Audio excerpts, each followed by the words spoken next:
Here you will learn about decontamination techniques and how we can fight against microbial infections. Together, we'll be helping a dentist with tasks to support her dental practice.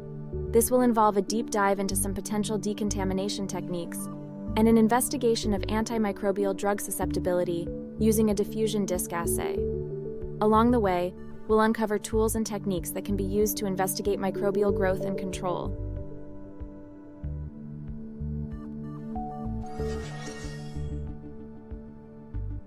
Perfect. Then let's get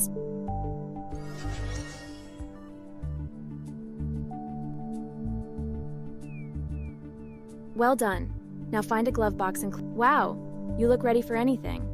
Just a heads up, but to keep this lab as clean as possible and help prevent accidental We've just received an urgent message from a dentist called June. It seems like she needs rapid assistance. She successfully treated one of her patients for a nasty tooth infection. However, it seems like the infection has returned. On top of this, her decontamination and investigation lab is completely maxed out with work. Let's visit right away and see how we can help.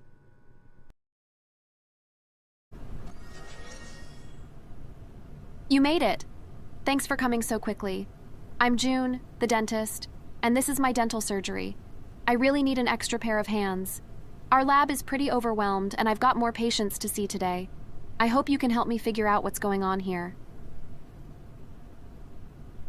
This patient first came to my surgery in 2019. They were suffering from a terrible abscess and were in a lot of pain. Luckily for them, I was able to drain out the pus and save the tooth. I sent them home with a prescription for penicillin, and they've had no further trouble until now. Are you following so far? Option A. Hold on, what's penicillin? Option B. An abscess. That's a kind of infection, right? Option C. Yes, I follow. What's up with your patient now?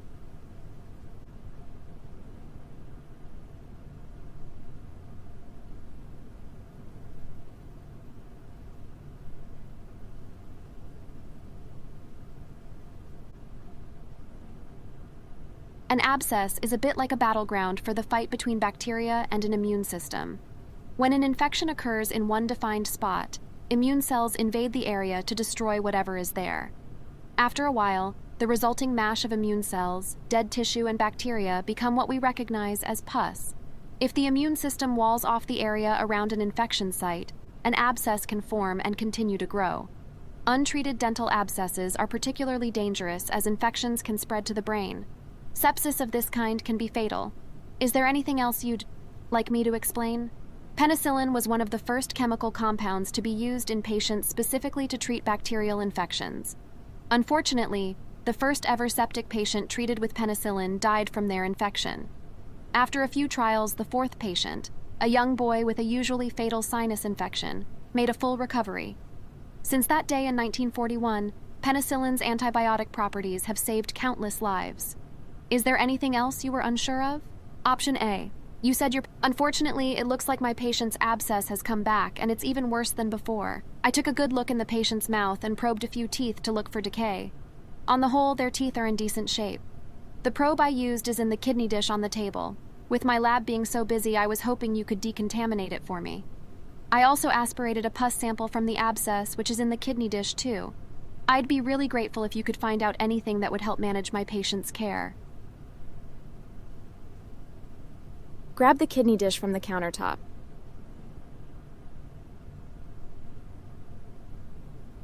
Great, you've got everything you need. Thanks so much for...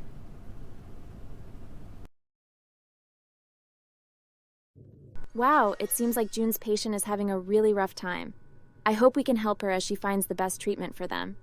I'll put the pus sample into the fridge for now while we decide what to do with the probe and dish.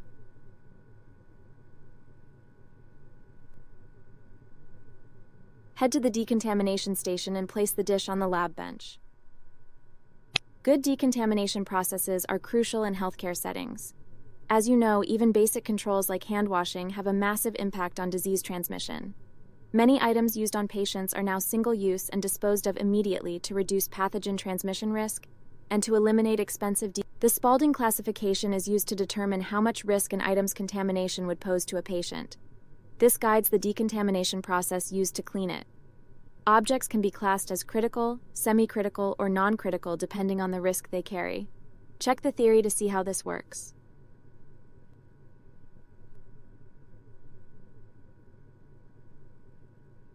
According to the theory, why is it important to know how much of a pathogenic risk an item poses to an end user? Option A.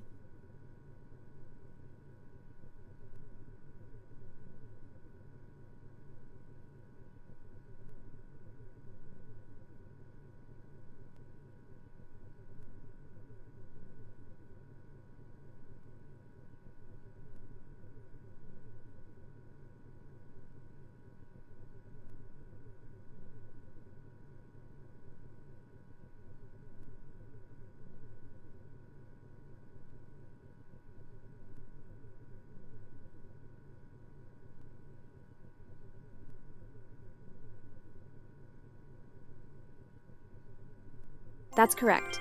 By knowing the risks and potential for infection involved, we can avoid unnecessary. In dental settings like June's surgery, tools must be precisely manufactured with high-strength properties. Materials cheap enough for single use aren't as resilient as the dentist needs. Can you imagine how useful a plastic drill would be against a strong tooth? Individual reusable tools must be given an appropriate decontamination treatment.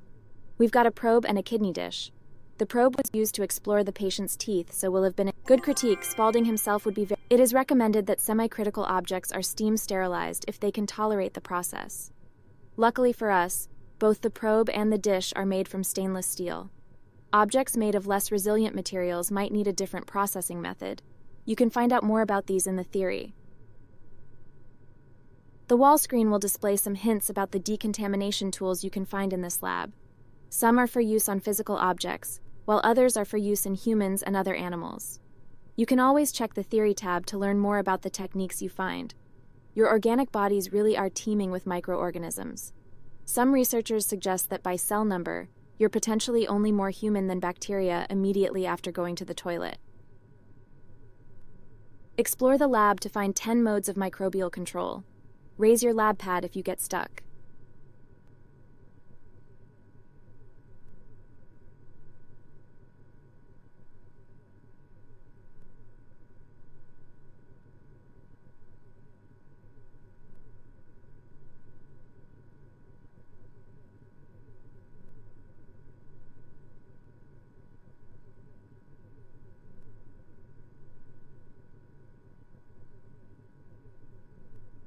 Peracetic acid is a useful example of a high-level disinfectant.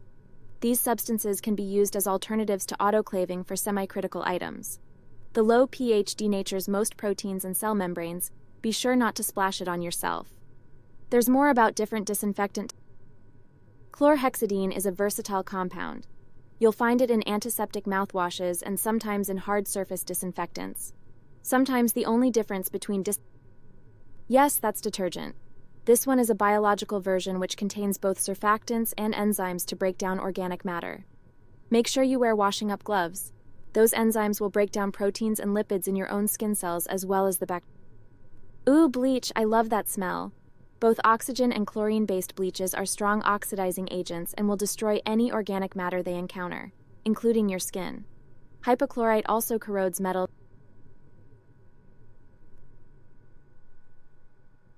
Nice work. You found the ethylene oxide chamber. Once decontaminated and dried, objects are placed in the bottom chamber.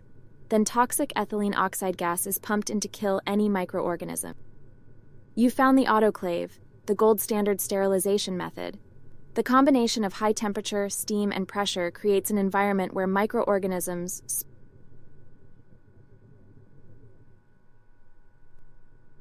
This is antiseptic ointment. Antiseptic agents and disinfectants have a lot in common. In fact, they're often the same thing. While they don't usually contain selectively toxic active ingredients, antiseptics are generally safe for use on living. Great find. These are antibiotic drugs. Unlike the other control methods you'll find in the lab, antimicrobial drugs are the only chemicals that will specifically inactivate microbial cell components. Alcohol wipes are so useful. You might have used an alcohol swab to clean a cut, or had your skin swabbed before an injection to clean the surface. You spotted the ultraviolet radiation chamber. Although not widely used in patient care situations, that was swift. Well done on finding all the different techniques in this lab. I've shown each of them on the wall screen so you can easily review what type of Now we know what's available in the lab. we can make a good job of decontaminating these tools. Right then. June is trusting us to do this properly, so let's make a good go of it. We have all we need to perform a thorough decontamination. We just need to choose what to do and in what order. Based on your exploration and the theory, what do you think the difference is between decontamination and sterilization? Haha, you saw through my double bluff. Sterilization is a type of decontamination, you're right, and so are antisepsis and disinfection. Knowing selective toxicity can be harnessed to kill off bacteria in a targeted way might lead you to think we should put antibiotics in all decontamination cleaning products. Sadly, though, this constant exposure to antibiotics would speed up bacterial cell selection. Now that you've explored the lab and found what you've got on hand to work with, what do you think the first step should be for? Great idea. It's so important to remove as much debris as possible before sterilizing tools to give the best opportunity for complete Grab the kidney dish containing the probe place the tools in the sink. Interaction is not possible with the item in hand. Pick up the detergent, add it to the water, and replace the bottle. Okay, let the tools soak while we figure out what to do next. I'll rinse and dry them with my time. The gold standard wins out again. Steel can withstand the harsh environment of a wet heat sterilization tool such as How does wet heat sterilization, such as an autoclave, work to inactivate bacteria and other infectious pathogens? Proteins generally aren't very good at withstanding such high temperatures. You're right. There are some bacteria living. Grab the tools from the sink to carry on with Before we proceed with autoclaving, we need to put the decontaminated tools in a sterilization pouch. The pouch protects the tools from recontamination. Place the tools in a pouch. You'll find one near the UV box. Head over to the autoclave. Put the pouch in the autoclave. Right on. Let me get that autoclave running. Entities with fragile organic bodies are sometimes afraid of autoclaves as poorly. Right. The autoclave is running. When it's finished and you collect the tools, you can check the indicator to see the cycle was completed. Like lots of dentists, June works closely with research labs to add to the global knowledge of infections and treatments. Every patient, check out the big screen to review the archived data. I've placed images from the 2 types of test we conducted in 2019 on the screen. The one on the left is called an antibiotic multisusceptibility test ring, or AMT ring. The other is an epsilometer test, or E-test for short. Both are examples of assays that can provide data on how to quickly find out if a strain of bacteria is sensitive to common antibiotics. An AMT like the one on the left can be used. The white ring is made of filter paper-like material. As you can see, the central ring has lots of little stalks spreading out of it. To perform the test, an agar plate is evenly spread with a given bacterial culture. The ring is then placed on top centrally. If properly spread, bacteria will colonize the plate evenly, leaving no gaps. We call this a confluent lawn of bacteria. The only gaps in the lawn will be due to an effective compound, as the bacteria can't grow near any discs that contains an antibiotic they are sensitive to. The test we previously carried out suggested that bacteria cultivated from June's patient were sensitive to 3 different agents. If you look closely at the image on the left, you'll notice the bacterial lawn around the AMT ring isn't fully confluent. There are some gaps. Click the disc you think is doped with the most effective antibiotic.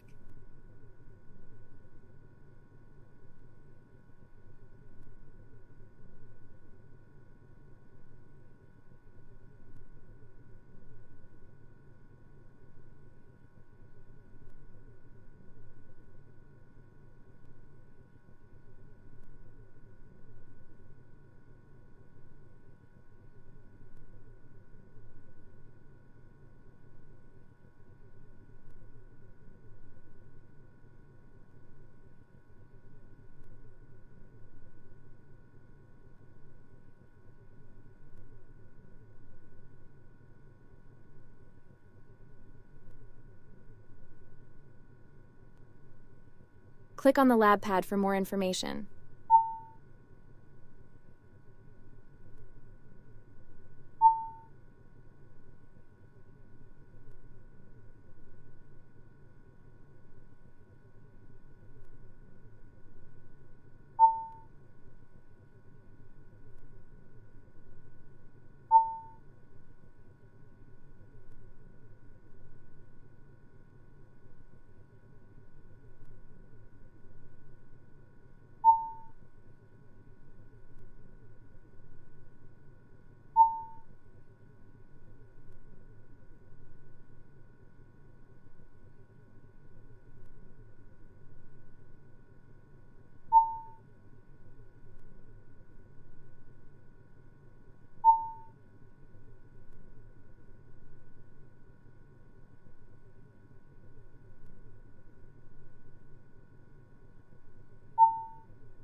That's the wrong selection. Please try one of the others. Nice work. You've recognized a feature called a zone of inhibition. This is that space around an antibiotic-doped disc where sensitive bacteria can't grow. The bigger the zone, the more effective the antimicrobial action. So your choice was click on another disc with an effective antibiotic. Right on. Yes, these two compounds also seem to have some antimicrobial activity, as they have a distinct zone of inhibition around the disc. The yellow disc at the top, however, has an ambiguous zone. It is neither clearly defined nor large enough. All three of the potentially useful compounds were then investigated in a second experiment using the epsilometer test. The outcome of the experiment is shown on the right of the screen. In this test, the drugs increase in concentration from the bottom to the top of the strip. In the image, this is from the center to the outside of the plate. From this test, we learn at what concentration a drug becomes effective at inhibiting growth. This is called the minimum inhibitory concentration, or MIC for short. There are alternative methods you can use here, but this is one of few that uses an agar plate. Click where you think you might read the MIC of the most effective antibiotic. Slide up your lab pad if you need a clue. That's the wrong selection. That's the wrong select. That's the wrong select. That's the wrong select. That's the wrong select. That's the wrong select. That's the wrong select. Awesome! You found the MIC right at the base of the zone of inhibition. These experiments support June's decision to prescribe penicillin. It's also good to know there might be alternatives for penicillin-allergic patients. You're learning quickly. June would be so impressed. Before we move on to investigate the latest patient sample, let's recap with a couple of questions. What do we highlight when we talk about antimicrobial resistance? Option A, the ability of a microorganism to pass on its genes to daughter cells. Option B, correct. Resistance to previously effective drugs is a real challenge for healthcare systems. Gene mutations can help. Which of these images is closest to representing a true zone of inhibition? Click on the View Image button to have a closer look. Option A, Image C. Option B, Image B. Option C, Image D. Option D, Image A.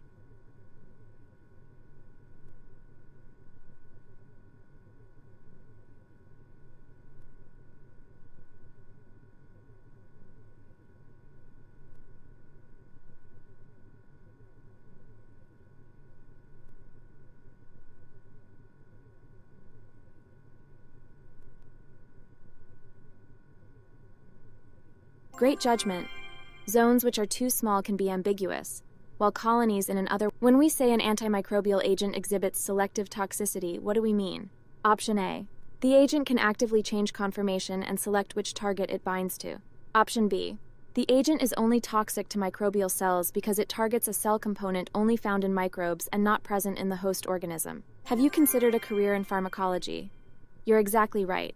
Selective toxicity relies on the target of the drug being present only in microbial cells. You are totally ready to move on to investigating the latest patient sample. We're going to go to the microbiology workspace. The bacteria and test compounds that we are using today are prepared and ready in the fridge. To ensure the reagents are in the best condition, I'll pick up a plate from the DDA plate stack. Put the plate on the bench and pick up the pipette. Click on the tip rack to add a sterile tip to the pipette. Transfer 1 milliliter of new bacterial culture medium to the plate. Thanks for doing that. I'll put the bacteria back in the fridge at low temperature to prevent the culture from overgrowing in the tubes. Now that we've added the culture, put the pipette back on the holder. Pick up the plate spreader and use it to distribute the culture over the agar.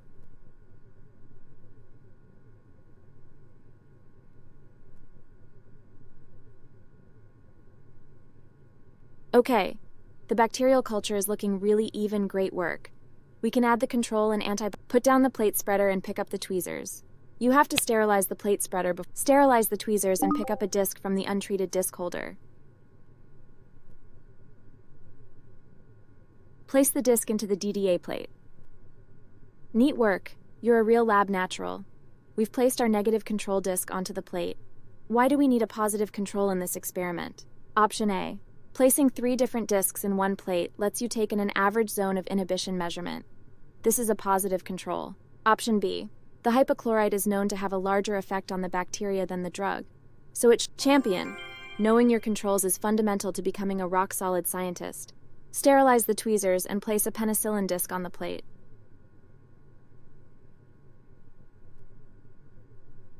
Sterilize the tweezers and place a hypochlorite-treated disc on the plate. You've prepared a decent plate. I've made up an identical one only with bacterial culture from 2019. The discs I placed are exactly... I've used my reality-bending powers to create 2 further duplicates of the plate on the bench. They're already in the incubator. Put down the tweezers and put the plates into the incubator.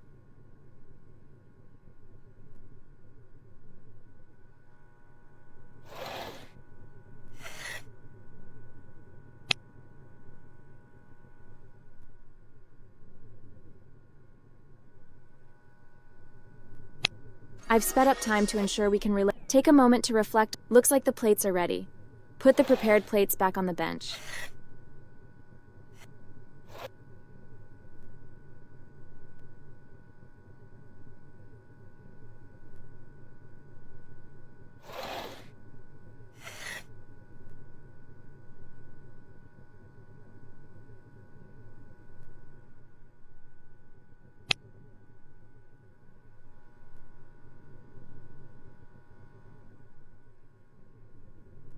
Brilliant! Looks like the bacteria have placed the plate with the 2019 culture on the microscope stage to take a look.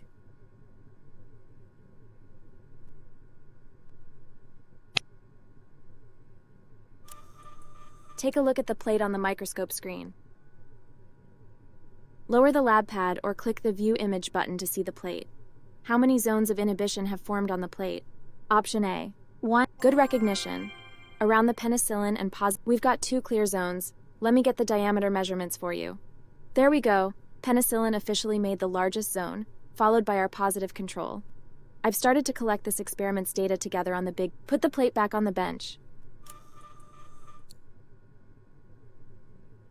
I've quickly measured the zones from the place the plate made with the new culture on the microscope stage.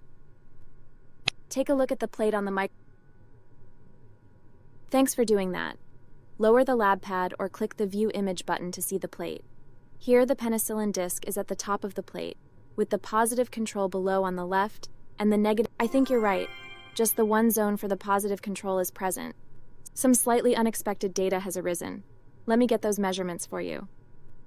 I wonder if the duplicate plates show the same thing. It's a bit worrying to think the first-line treatment might not work anymore. Looks like all 3 plates are telling the same story. I've added the measurements from the duplicates to the data table on the wall screen and placed a copy of the data under your LabPad's Media tab. Be sure to take a look so you can report your findings accurately to June. Why do you think penicillin has failed to destroy the bacteria we have cultured from the patient's sample? Option A. Perhaps the bacteria... You've critically linked back to the patient's history. Great thinking. Take a moment to reflect on what you learned about selective toxicity and resistance earlier. If penicillin is no longer effective against this strain of bacteria, what does that mean has happened to the organisms in the patient's infection? We've identified a major difference between the bacteria causing the 2 abscesses. I wonder what might be behind the difference in penicillin sensitivity. Bacteria reproduce very quickly. Head over to the holotable.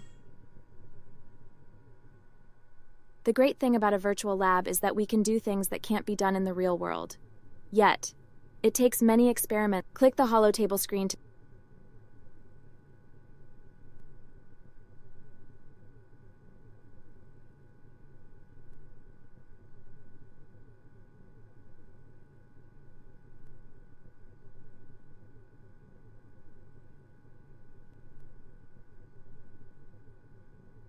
Isn't the holotable a great invention?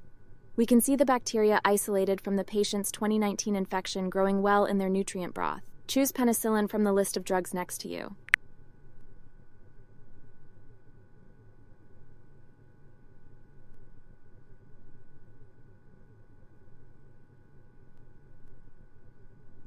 Whoa, the penicillin caused the cells to lyse.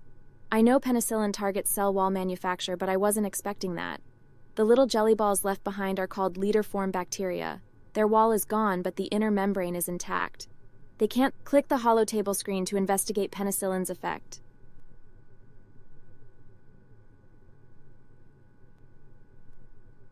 See the penicillin and the transpeptidase enzyme interact.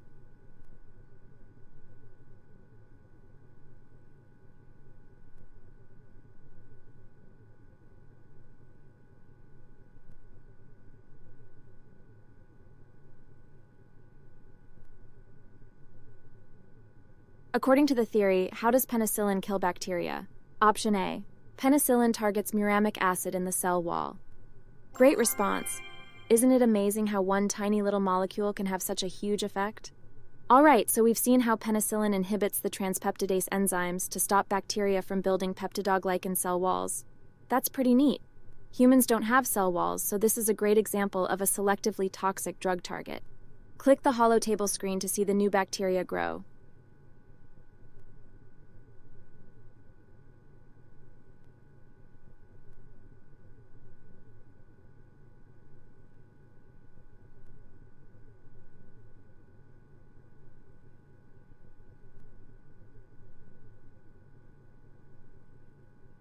The bacteria are the same species as the ones from 2019, and they seem to be growing strong. Maybe our DDA investigation pointed us in the wrong direction? Let's check and see what happens when they encounter penicillin. Choose penicillin from the list of drugs.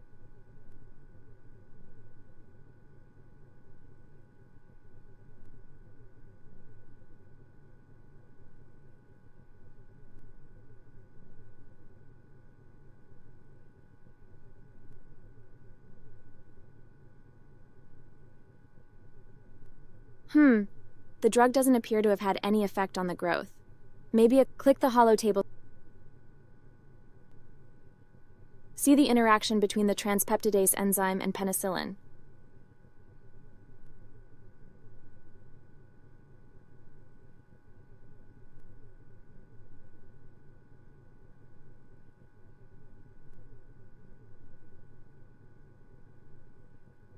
It seems that the new infection has a different form of the transpeptidase enzyme that penicillin can't bind to.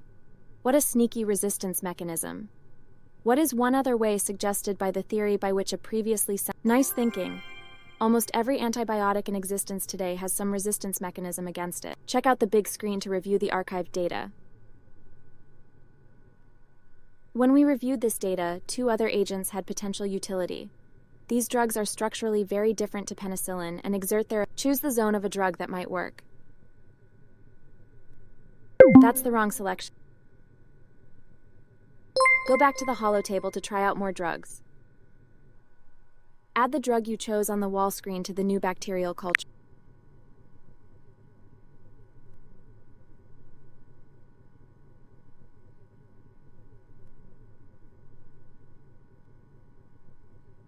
The drug you added seemed to prevent cell growth much quicker, but the cells didn't burst like before. According to the theory, why do you think clindamycin and metronidazole produce a different effect to penicillin? Option A. Clindamycin and metronidazole both target the bacterial ribosome directly, stopping the cell from... Drugs have different targets which can determine the mode of cell death. In clinical practice, the immune system would come along and clear away all the dead cells. There are a number of drugs on the board that we still haven't tried. Do you think they might be useful? Choose a drug we haven't explored yet to expose the bacteria to it.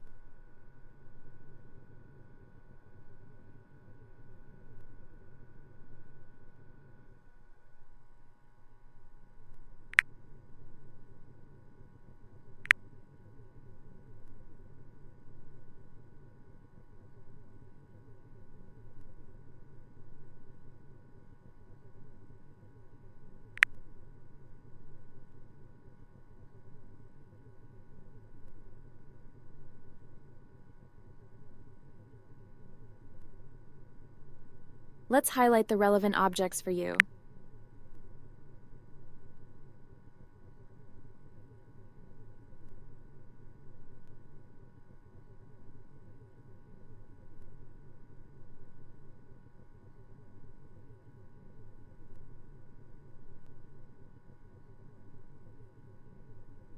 Too bad. It doesn't look like that drug worked.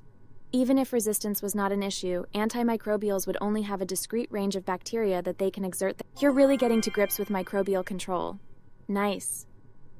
So what have we learned here? Besides the mechanism of penicillin's action, we've also begun to explore the range of antimicrobial compounds. Together, we've started to uncover the microbial world. Let's go and see June. Don't forget your tools. Go to the autoclave to retrieve June's tools. Now click the autoclave to retrieve June's tools.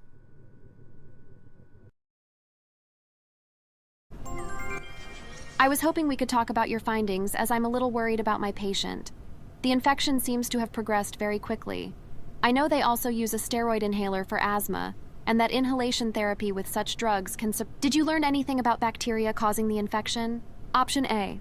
We conducted a diffusion disk assay. The new infection was not inhibited by a penicillin challenge. Maybe the new infection is... That's potentially bad news, but it sounds like you've made... I remember we conducted an AMT in 2019 that suggested metronidazole and clindamycin might also be effective. These are the second-line treatments for oral abscesses. Good idea. There are several 0.2%. I'm really glad that you came and helped me out. Things are already looking up for my patient. How did you get on with the tools? How did you process them? Option A. We cleansed them using biological detergent, then rinsed and dried everything before treating with ethylene. You've done exactly what I would have done. I'm glad we're aligned on best practice. I'll stash the pack in my clean... Well, it sounds like we've all been having a very busy day. I hope we can work... Here's my patient back now for their new prescription.